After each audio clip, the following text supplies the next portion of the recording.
Oh, slow build. I like it. Hour number 2 of Overdrive. Jim, Tatti, and Frankie Corrado with you this day.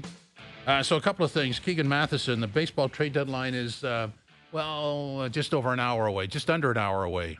And so Keegan will be by in the next 10 minutes. He's on the road in Baltimore and obviously checking out things. So Trevor Richards goes to Minnesota. Coming back is infielder Jay Harry. I hate to say this, but hitting .214 and 39 RBI in the minors. You know what they call that, Jimmy? Just a guy. Yeah, a guy. Just a guy. Body. Yeah. Yeah. That's okay. Yeah, that's the way it goes sometimes. I was just a guy many, many times in my career. At least you were a guy. Yeah, well, you would have been talking about it, too. You and the O-Dog. That's right. So look at that guy down there. You guys were doing Leaf games. That's right. I heard you guys were nice, though. Oh, of course we were. Always complimentary. Except for that 1 year where there wasn't much nice to say. Was that the 18-wheeler? That was. You guys did the 18-wheeler? Yes, we did. We did all the 18-wheelers, but this was the coaching change. Was it the Horacek Steve Spott year? Yeah. Yeah. That was tough. O-Dog struggled. He had we had to tie him into the chair because he couldn't. He would just, come on, even as I could understand it. When you're watching the same thing, for me, I didn't play. So when I'm watching the same thing over and over again on a nightly basis, and I've got to, just for my work purposes, I go, well, okay, just replay what we said last night. It's the same. There's nowhere else you can go. Now, I can do that because that's what I do. Yeah. But for him, it was like a bad nightmare. For sure. Every game. No, you don't want to watch that. But, no. And it's funny now because the team is very good. Oh, yeah. And they're a great regular season team every year. And the playoffs are a formality.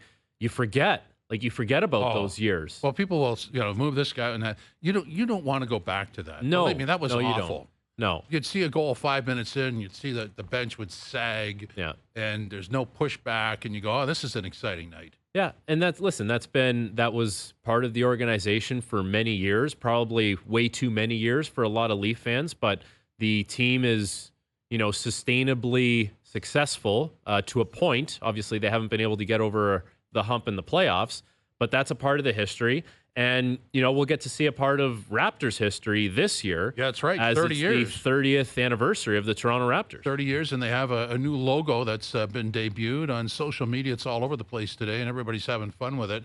And there it is, the Raptor taking a bite out of the 30. I like that. Yeah. I've always liked the mascot, of course, I know who the Raptor is. Do you? Oh, absolutely. You can't reveal that. No, top secret stuff. No, I wouldn't spill the beans. I think the logo's awesome, by the way. I do. I like that. Two things. I love the purple. I love the ode to the purple. I think it was so unique when the Raptors did wear purple.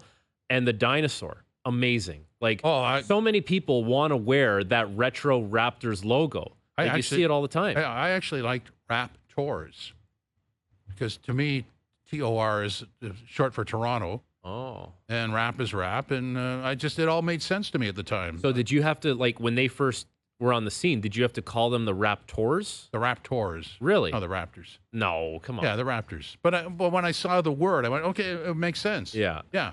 But I think, correct me if I'm wrong, the name was because of the success of Jurassic Park. Oh, absolutely. Time, it's all based on that. But to me, it still worked. This is, when you read the history of this, Mr. Bitoff was involved in this. This was the quintessential way to apply for a franchise. Go to the league office, ask how to do it, and follow their lead. It's, we've seen people try to crash the NHL with their own plans.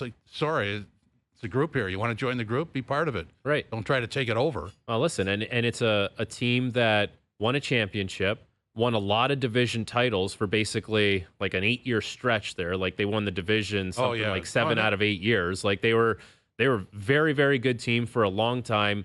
And, star players have played here, maybe not as long as people would have liked. I think of Vince Carter, think of Tracy McGrady, of course, think of Kawhi Leonard. The one star player who was so loyal to this franchise was Kyle Lowry. And I hope this year, as part of the 30th anniversary, there's a lot of celebration as far as the players that really paved the way here and who were the most celebrated guys. Basketball, I'm a hockey guy, I'll admit that, but basketball, the NBA knows how to do everything right. They are the best league, in my opinion. They're way ahead of the curve on a lot of stuff. Anytime a Raptor comes back, the Leafs do the thing, but it's a little more formal because it's in a timeout. which the basketball does too, but because they're on the bench and you know what the game situation is. The basketball one where they honor the returning Raptor is really well done. Guy walks in, and because basketball seems to celebrate itself a lot better than the other sports. Guy walks out, waves. It's a nice moment. Yep. It's part of the timeout. For hockey, it's a little more formal, even though it isn't a timeout. It is. I do wonder why, though, because basketball players move around so much. Like, there's so much movement in the NBA. And that's why when you get a player like Kyle Lowry, who was here for so long, had so much success, never really wanted to leave, that story really stands out in comparison to the guys that would just want to jump ship and go in, chase a ring and be a part of a big three somewhere. Okay, so let's switch segue into the Major League Baseball trade deadline. So Richards goes to Minnesota, and coming back is Jay Harry, hitting .214, 39 RBI in the minors. Joining us down the Maple Toyota hotline, Keegan Matheson. Keegan, welcome. How are you today, sir? I'm doing well. How are you guys doing? Doing very well. Thanks for cutting us in on a busy day. Are the Raptors? Sorry about that. We were just talking about them. Are the Jays done for today? Maybe. There's a little more they can do before the deadline. The deadline hits at 6 p.m. Eastern time, and a few trades usually trickle in for the half hour after that. So it's not a hard deadline where a bell rings. You'll see a few more, and a lot of teams taking some of their bigger tickets up until this point. But the Blue Jays could still do something with someone like Kevin Kiermaier. Of course, someone like Chad Green will still be of interest to a lot of folks. It wouldn't surprise me to see maybe one more, but they've done a lot of work so far. My goodness, I think this is up to 6 deals, and they are certainly selling. Well, I guess the headliner deal has to be the Yusei Kikuchi deal, which everyone knew was happening, Keegan. But when you kind of read about the prospects that they got back, if you got one of those guys back, it seems like the consensus is that would have been a good trade. But they get two guys that are, highly talked about, another guy that could be a pretty good prospect as well. How does that deal kind of come to fruition where it seems like Ross Atkins hits for lack of a better term, a home run with that deal? That is a really good deal. And I'm not a believer that you have to wait 3 or 4 or 5 years to judge a trade. It can look good this year and bad 2 years from now, and both things can be true. And right now, it looks really good. And, guys, when this news initially broke, the first name out there was Jake Blass. And when you look at Jake Blass, he was the number 2 prospect in Houston. Blass, I think, is going to be our number 3 prospect at MLB Pipeline right now. He's had a breakout season in Houston coming out of the draft last year. And when you look at what he's able to do and what he brings to this system, it's immediate impact. And that's what has been needed in terms of a starting rotation. Maybe you win the lottery 3-4 years down the line if you trade for an 18-year-old kid, but the Blue Jays need to keep this window open. And even when it was just that, I thought the Blue Jays had won the deal. There is a good chance that Blass pitches better than Yusei Kikuchi down the stretch. That's realistic. When you include Loperfido, when you include Wagner in that, even when we had those names, guys, I was sending texts to people saying, what's going on here? Is there something else involved? Is there money involved? It wasn't even making sense to me at the time. I am really impressed with that package. It's miles beyond what I thought the Blue Jays would get. But this is what you can do when you are a true seller. Because of the wild card now, everyone thinks they have a chance at the playoffs. So if you're one of those 5, 6, 7, 8 teams that thinks you are just going to sell, man, you've got a lot of people to sell to. And the Jays cashed in on that. I think they've done a nice job moving expiring contracts. Nate Pearson was not an expiring contract, but the rest of them, and that would have been the marching orders, move out the expiring contracts. Do you think there's a actual baseball deal that could happen here? If anything, I think it would be for more pitching, guys. And you're looking towards the next year. All of this is about 2025. If the Blue Jays want to compete in 2025, my goodness, they need a bullpen. And we're talking about needing 3, 4, 5 relievers for next year. You probably need some more rotation depth. Even after Blass, even with some guys coming back, even with Rodriguez looking good mostly, you need more. So it wouldn't surprise me to see the Blue Jays make a deal that almost looks like they're buying, but it's more about next season. And I shouldn't say it wouldn't surprise me. I hate that terminology myself, but it's something that I think they have been exploring through this deadline, a way that they can continue to add for next year, because this is not a burn down, a tear down. They're trying to do it again next year. They're trying to compete next year when they have Vladdy, when they have Bo Bichette healthy again. They think they can do it, and they're going to need to add a lot on the pitching side, especially that bullpen. Given the return that they got for Yusei Kikuchi, I mean, you would have to think that this is a great seller's market for pitchers. And for the Jays, like, they have some pitchers that still have some term left, that you would have to wonder now, if this is what you're getting for Yusei Kikuchi, what do you get for one of those other guys? Do you think those are the conversations that are maybe happening here in the last hour before the trade deadline?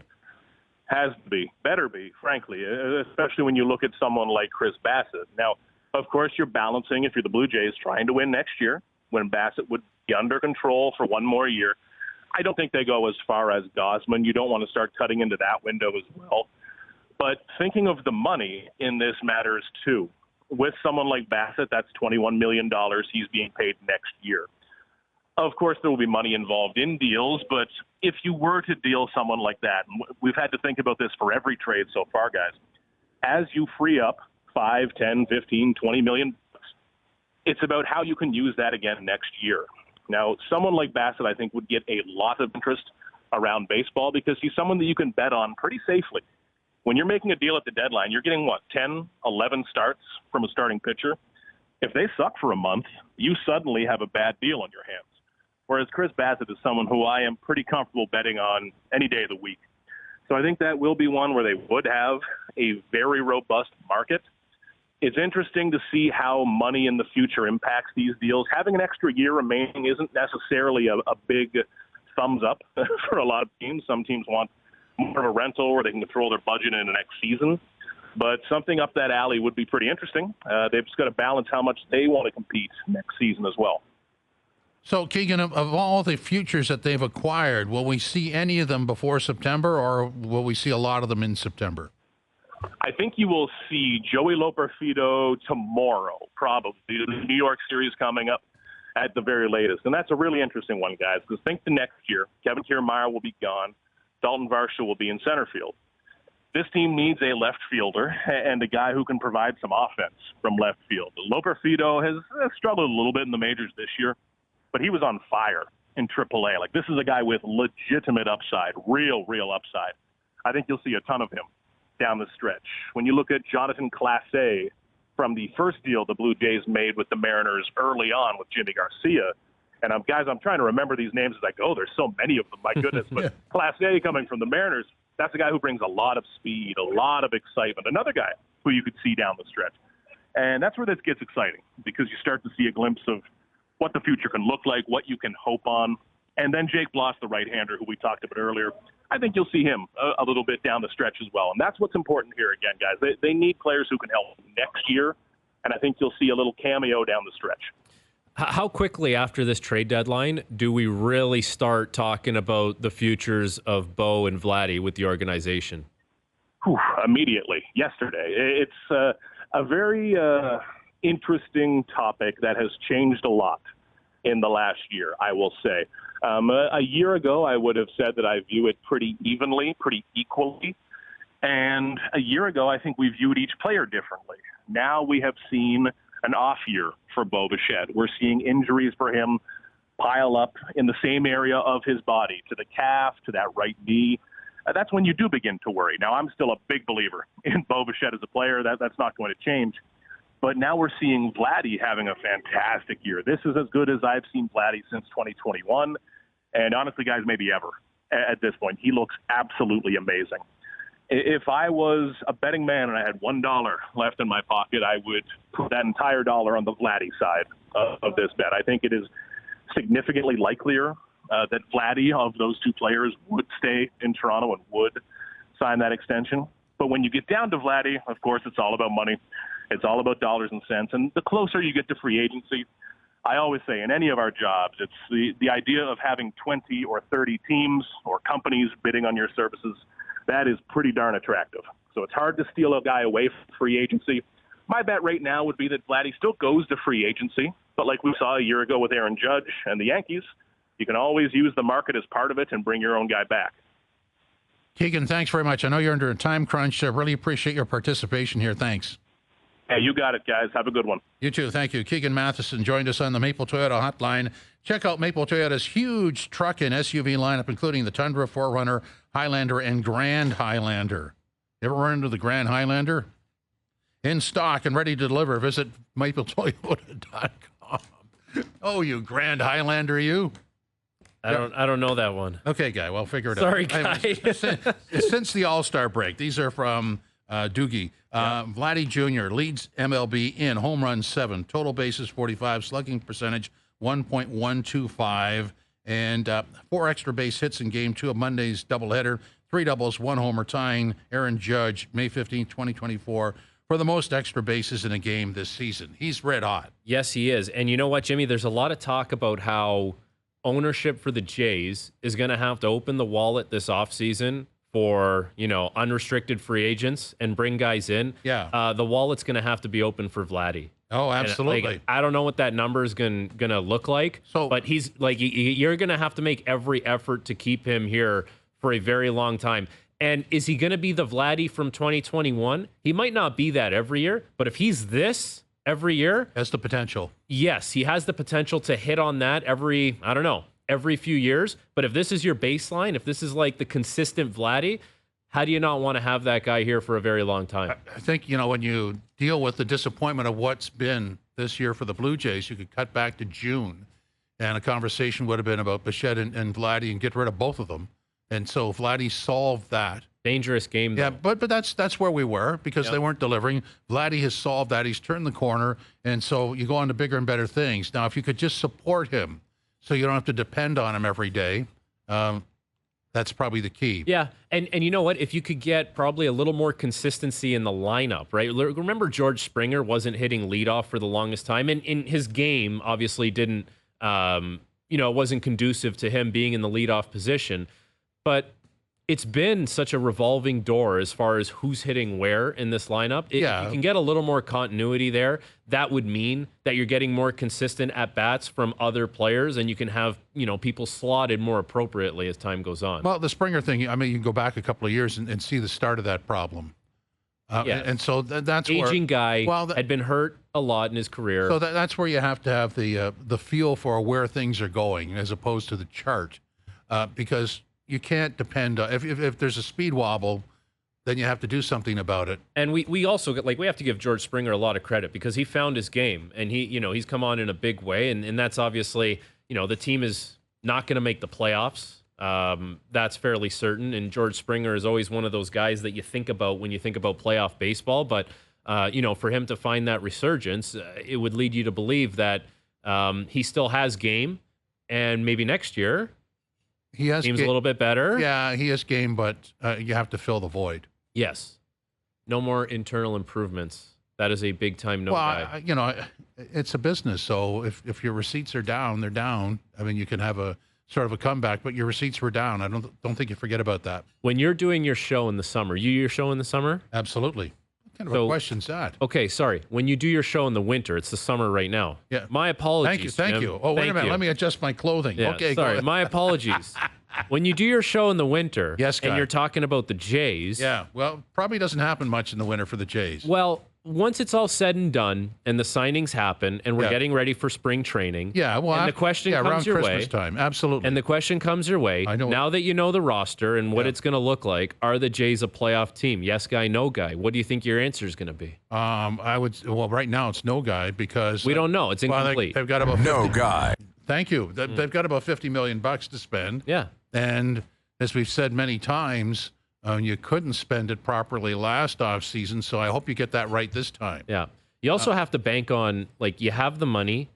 You also have to bank on players wanting to come to Toronto. So you're competing with the Yankees, the Red Sox. You're going to be competing with the Dodgers again. Yeah, I mean, you're in a tough division. And then, not to mention, you'll be competing with everyone in your division who's trying to sign players. And you're competing with the Dodgers, the Braves, the Mets, all the Cubs, all these teams that have money, and the Mariners. They're going to throw money around too. Yes, it's not new for sure. It's not new. But that's, it's one thing to have the money. It's another thing to spend the money the right way. But it's also another thing to have the right players that want to come here as opposed to elsewhere. that they may see as a team that might be more inclined to winning sooner. So look, I mean, there's the turf. Kiermaier, what did he say when he was retiring? Playing on the turf beats you up. Yeah. So that's a factor. For sure. One thing that players always say, though, here is they really appreciate the fact that you're playing for a country. Like, yeah, you're not just playing for a city. Like, I think the Raptors would be the same. Yes, exactly. Having that kind of backing. Some Leaf fans would be. Some Leaf fans would think the same. Not true. No, not true. That would be fans of other teams who get sick of Toronto calling the Leafs Canada's team. Yeah. Yeah, there would be people that'd be sick of that for sure. Oh, yeah. Like, I think we just had a ratings dip just on the fact that I brought that up. Yeah, why would you do that? We're losing people. Not a concern. That's okay. They'll come back around. Yeah, they'll be back. Yeah, just like the Jays will be back to the playoffs at some point. No guy. Oh, wow. JP. JP, not so optimistic. The baseball thing is, it's such a, wow, I got to shut that phone off. They are Canada's team. Yeah, Joe from the Bridge, he said they are Canada's team. Yeah. That's classic. The baseball thing, to piece it together, it's not an easy thing. Look what Baltimore had to go right down the sewer for a number of years. The Yankees spend like crazy, and the Red Sox aren't that far behind. Look at Baltimore now. So, I mean, the model that the Jays would like to follow would be Tampa. But for whatever reason, Tampa does it better. Because Tampa drafts better?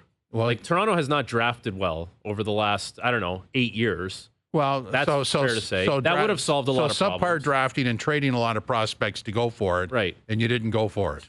Sure. That's a problem. That wears any organization out. Do you remember when they let Marcus Semien go? And I think Semien, he had his career year with Toronto. The next year was, I think, somewhat of a down year, but then the year after was another up year for him. So, I guess, but that's a familiar story.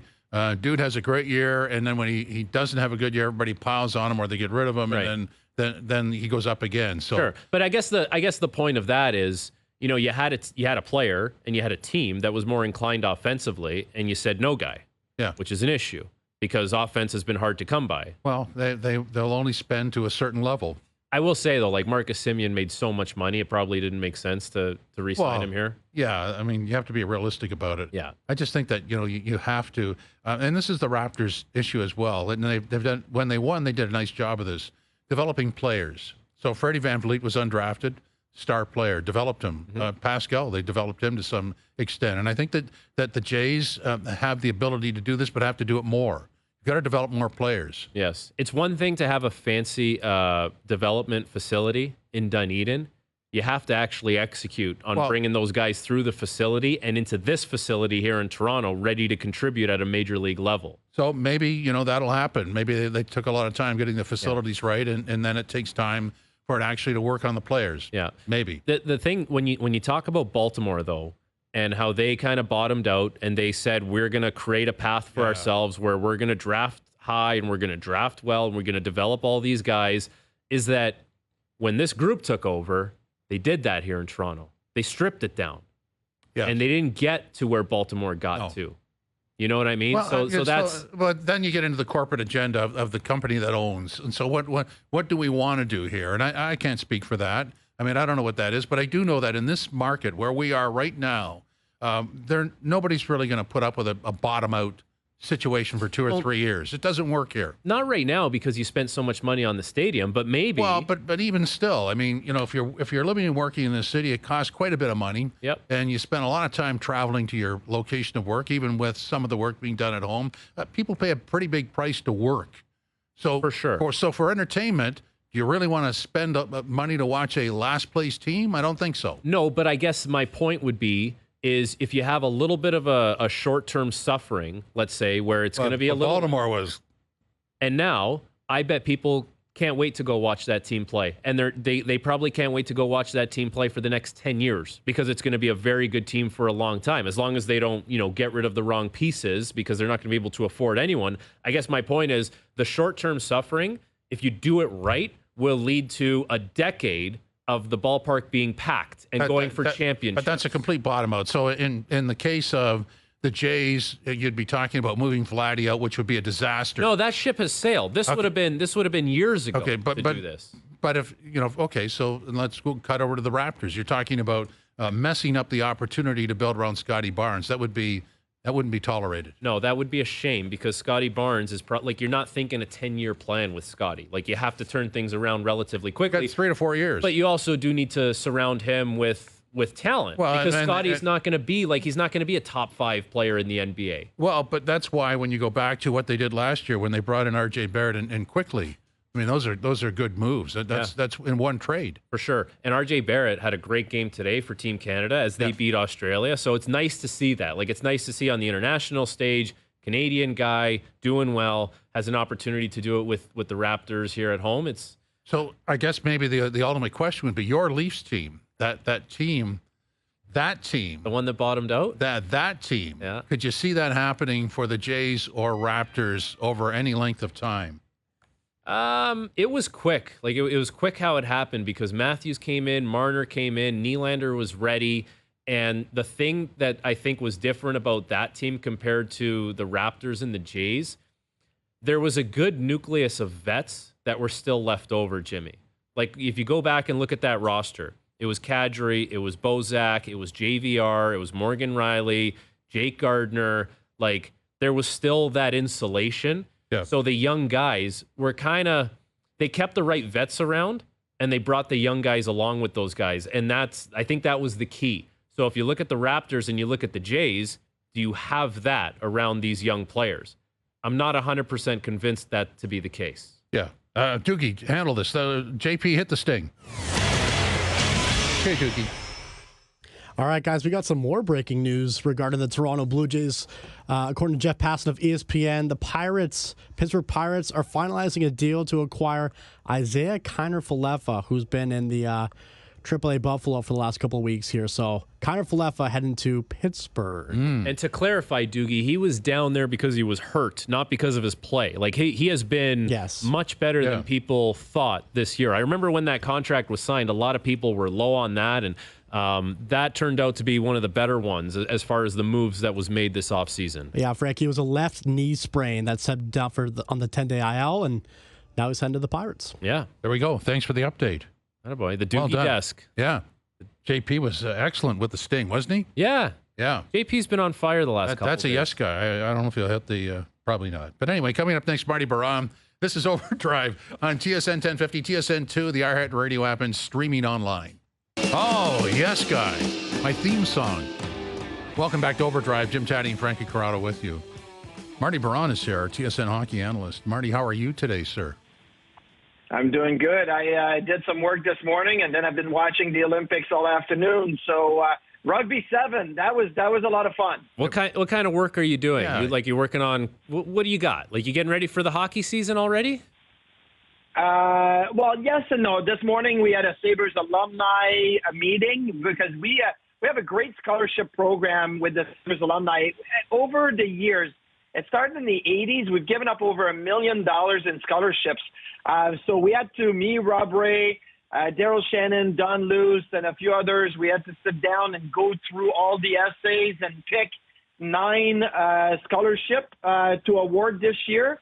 High school kids that are going into college this upcoming year. So it was great. And then I did our show Sabres Live with Dan Dunleavy today because Brian Duff was off the last couple of days. And then I sat down on the couch and watched the Olympics. So, yes, that was my work. Wow. Well, since you opened the alumni door, I mean, all organizations have alumni, and sometimes people just assume, well, you're just there. But, I mean, you're involved. And how involved is this alumni? It would be the same for any pro team, but this is a vital part of it, right? It's a vital part. Our golf tournament, which we're going to have at the end of August, it funds our scholarship program. We do other events throughout the season.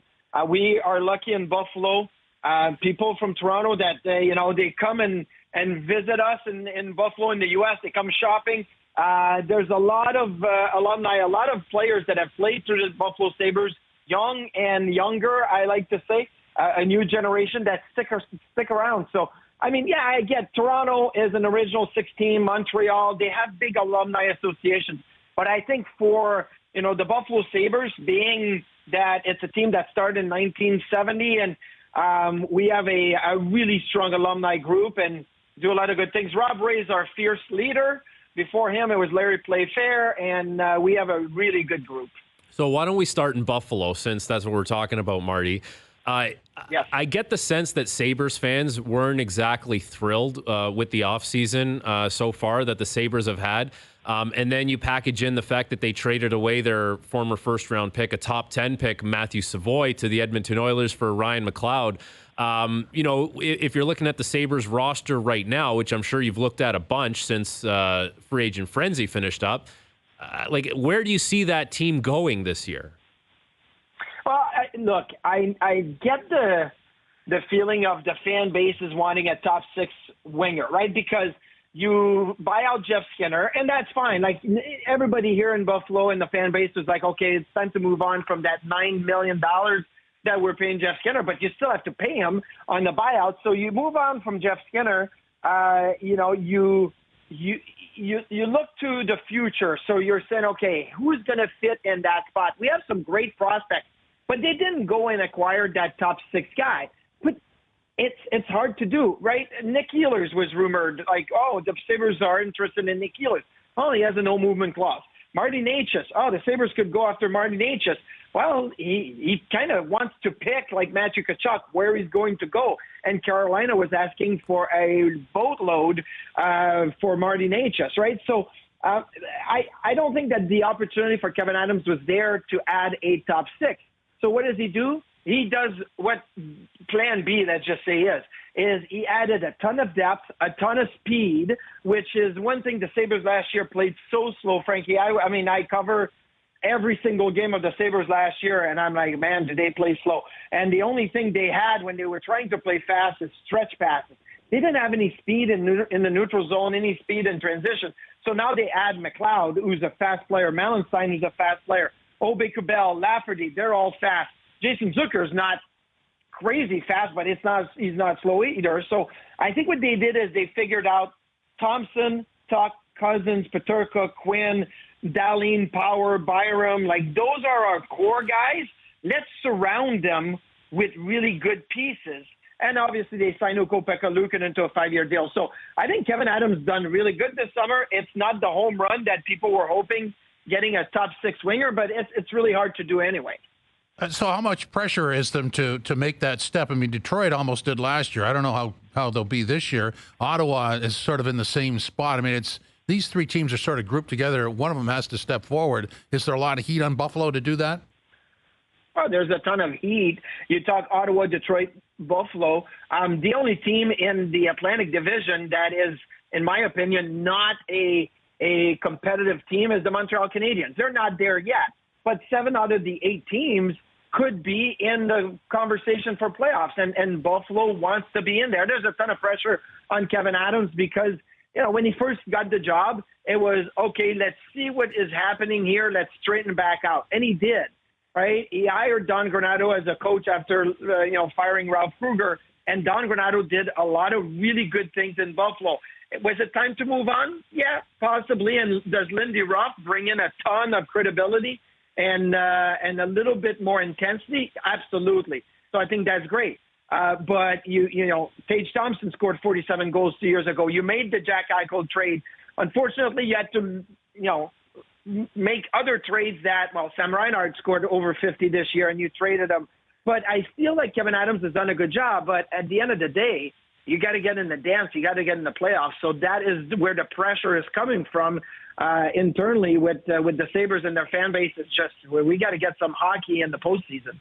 I got to get permission on this, Marty, but I would love to throw a yes guy, no guy at you. Jimmy, is that okay? Can we fire away? Sir. Yeah, go ahead, sir. All right, Marty, here we go. Yes guy, no guy. You feel more confident in the Leafs goaltending this year than you did last year? Yes, guy. Oh. I feel I was never a big Ilya Samsonov guy. And look, last year they had, 3 goalies, and it was kind of a let's piece it together. Anthony Stolarz this year did really, really well in Florida. Was the best goaltender when you look at the advanced numbers, goal save above expectations per game. Look, he wasn't a number 1, but when he played like an elite number 1. Can he play 40 games? Can he play 35 to 40 games this year? Absolutely. But that means you have Joseph Woll playing 40 to 45 games. So I think that's where the question mark is where is Joe Woll going to be? But I'm way more confident in the Leafs goaltending this year than I was in the Leafs entering the season last year with what they had in the crease. Okay, Marty, supplemental yes guy, no guy. Here we go, guy. Yes guy, no guy. You like the Leafs' moves on the blue line? I'm going to say yes, guy. Look, when you look at the Toronto Maple Leafs this year on the blue line, it's still Morgan Rielly. They did add Tanev, so that to me is a really, really nice piece. Ekman Larsson did really good in Florida, and obviously that was a big part of their revamping their blue line. So I think this is going to be good. I think those two moves are enough to say all of a sudden the Leafs are way better on the blue line? No, but it's a start. So a little bit like they did last year with Max Domi and Bertuzzi. It's kind of like, hey, let's find a couple of pieces that could be complementary and work out. The difference is they're not one-year deals. Last year, Domi and Bertuzzi were one-year deals. This year, it's a little bit different. Tanev and OEL, they signed long-term. But I like their blue line better this year. I like what they've done with helping out the group on the back end. So news comes across the ticker here in Toronto the other day that Alex Nylander has signed an AHL deal with the Toronto Marlies. And, of course, if you've followed Alex Nylander's career, he's a first-round pick of the Buffalo Sabres, 8th overall in 2016, so he's someone you would be very familiar with. You got to see him at the beginning of his career when he got some opportunities with Buffalo. He played well last year in Columbus after getting traded there. Now he's going to be with the Marlies on an AHL deal. I don't know, Marty, maybe just a little bit about where Alex Nylander started his pro career, where he's at now, and if you think he can actually play NHL games for the Leafs this year. So Alex Nylander was a bit of an enigma when he first got drafted. I talked to Craig Button, and Craig Button loved him. He was like, man, Alex Nylander is great. And look, you should like him. He's got skills. He's got flair. So he came over to Buffalo as an 18, 19-year-old, and he was one of those players. Because he was European, he could go right to the AHL. He didn't have to go back to juniors. And I felt like the AHL was the right approach for him. It backfired. It really, he didn't develop as well as you would hope to, putting Nylander in the AHL. So maybe that was the wrong path for him. But you still can tell that he's got some really good skills, and he's got some speed, and he's bounced around, and somehow teams always bring him in. You know, they're always look at him and say, hey, we got the key with this guy. Maybe being in Toronto and his brother William Nylander is there, maybe that helps. I don't have high hopes for Alex Nylander, but I think, why not give him an AHL deal and see if maybe you can strike a little, maybe not gold, but a little something out of it. That 2016 draft, it was here in Buffalo. And I remember Matthews goes first, right? And then it's Laine and then Dubois. But when Nylander was picked, Sergachev was still there. Charlie McAvoy was still there. Jacob Chikrin was still there. I think the Sabres, obviously would have preferred having one of these other three defensemen than Alex Nylander for sure. So, Marty, let's return to the headline story. Mitch Marner, are you okay with them sort of playing this contract out and not moving him? Well, I mean, Mitch Marner has all the, and I've said that from the beginning. He has all the power in this situation. If he doesn't want to go anywhere, he doesn't have to go anywhere. Now, the Leafs and their PR is going to flip that around and say, no, we love him. He's part of our guys, and we want to keep him long term. And look, you have to explore it because even at the trade deadline this year, if Mitch Marner says, I don't want to be traded anywhere, you can't do it. So what's your other option? Your other option is either he walks away as a UFA or you sign him long term, right? So Mitch Marner has all the power in that situation. So I get the whole PR flip of, well, Marner should be the one traded to, Marner should be extended. I think when you have John Tavares off the books and then you have Matthews, Nylander, Marner, maybe it's easier for Mitch Marner to fit in that salary cap structure. Right now it's hard because you obviously have a lot of money with Tavares. Marty, thanks very much. You had a busy day, and thanks for squeezing in our time. Oh, I enjoyed watching Canada Rugby Sevens. The women got the silver medal. They did awesome, so that was cool. It was. Yes, guy. Well done. Thank you, Marty. Yes, guy. See you guys. Marty Biron, head of the Yes Guy American headquarters, maybe. Does you get him on the show every once in a while? No, never had him on the show. Well, maybe you can get him on. He seemed interested, didn't he? He grasped Yes Guy, No Guy very well for someone who's never played it before, Jimmy. He seemed to have, maybe he's done it in the studio without the mics on. I mean, he seemed very familiar with it. I feel like when a lot of people embark on their Yes Guy, No Guy journey for the first time, you have to explain the rules and go into depth on how things work. That's the beauty of Yes Guy, No Guy. You really never have to explain it, do you? I know. Thank you. It doesn't come with instructions. It's like, oh, yeah, I'll play. It's pretty straightforward, isn't it? Yeah. Yeah. Kind of the way I do That's why things. it's a classic, Jimmy. That's right. That's why you're a classic. Oh, Guy, we'll leave on Yes, that. Guy. Oh, thank you very much. JP thinks so, too. His opinion has a lot of weight in the building. JP. Oh, okay, Guy, let's go to break. Coming up next, an open segment. Then at the top of the hour, Richard Griffin will be by as the trade deadline hits. You're watching OverDrive on TSN 2, listening on TSN 1050, or the iHeartRadio app, or streaming online. Oh, yes, Guy. Welcome back to OverDrive. Jim Tatti and Frankie Corrado with you today. OverDrive is brought to you by FanDuel, bringing you everything from the opening line to the final score. Yes, Guy. Okay, so here's what I want to do. We didn't talk much about Faber yesterday in the NHL and Natchez signing their deals. One's 8 years and the other's a bridge deal. My RFA attitude is if I've assessed that this guy is the guy to keep, he's getting 8 years. I'm not bridging him because 3 years from now, who knows what he's going to ask for. Yeah, so you're talking about the Martin Natchez deal, 2 years, $6.5 million. Yeah. The thing with that is it seemed like he was unhappy with his role there. It seems like the team was unhappy with how he was playing. But with all the offense that walked out the door in Carolina, it probably made more sense to keep him. But if it's that much of an unhappy marriage, it doesn't make sense to go 8 years. So you do 2 years, and you take away 1 year of UFA status for him. So you chew up 1 year, so he's going to become a UFA at age 27. You know, you talk about 1 year show me deals. I think this is a 2 year show me deal for Martin Natchez. And I think he has to show the league that he can be a point per game guy or a 75-point guy. And he needs to show the Carolina Hurricanes that he could take on more of a role, more of a responsibility. And I mean that in an offensive way. Like I don't think Carolina could care less about how much, attention to detail he plays defensively away from the puck. Be an offensive point guy because they need that. They had a lot of offense walk out the door and not a lot of offense walk in the door this offseason. So they probably sniffed around and didn't come up with a trade.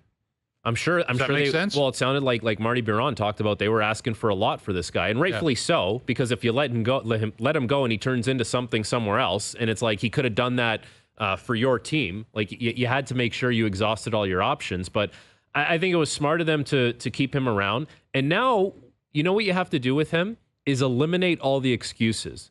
Like Carolina needs offense. Give this guy every opportunity to be the guy. He's got to be on the first power play unit. He's got to be playing high in the lineup. And guess what? You'll get your answer either way. If he produces for you, then you know you got something. If he doesn't, then you have your answer. And in 2 years' time, or if he's on the expiring contract, you can move on from him. And I know it sounds counterintuitive to just say, here's the red carpet, just go for it, and we'll give you every chance. But if that's the only way that you get to your answer, then that's the only way you get to your answer, and that's what you're going to have to try and do. Okay, a couple of things happened today. Eric Stahl retired. Hall of Fame? Of course. Yeah, Eric Stahl is a Hall of Famer. Is he a first ballot Hall of Famer? Like, I have such a hard time determining what's a first ballot Hall of Famer, what's not a Hall of... Like, he's a Hall of Famer. Absolutely. He's won individual awards. He's won Stanley Cups. I think he's won international accolades. Like, he is absolutely a Hall of Famer. Yes. And Calgary, Dustin Wolf, goaltender, 2 years, $850 a year. Well, no Markstrom. So Vladar is still there. Yeah. Dustin Wolf is there. Like, he was a really good goaltender in the AHL. He was the AHL goalie of the year, I think, 2 years in a row. So there's something there. And now he gets his 2 year deal. And we'll see what Calgary, there's not a lot of, I guess, interest or intrigue around them. But they're probably good enough to be sniffing around the playoffs, not bad enough to be, a bad team near the lower part of the standings. Like, they're probably going to be in that 2 spots out of a playoff spot type area. I don't know. It's not a great place to be, but they should be more competitive than people would think, considering all the good players that walked out the door over the last couple of years. That's a pretty big turnover. It is. Yeah, it is for sure. And there's some young players that they've brought in on the blue line that they'll probably want to, see advance and get better. And the one signing that they made in the offseason was Anthony Mantha, who doesn't exactly scream rebuild, but he could be a player that can give you some offense there in that lineup, which they desperately need. Okay, coming up in hour number 3, Richard Griffin will stop by and talk about the deadline, which hits in about 3 minutes and 14 seconds, something like that. I can't do the math. It's dangerous. Confirm or deny. You're listening to OverDrive on TSN 1050, watching on TSN 2, the iHeartRadio app, and streaming online.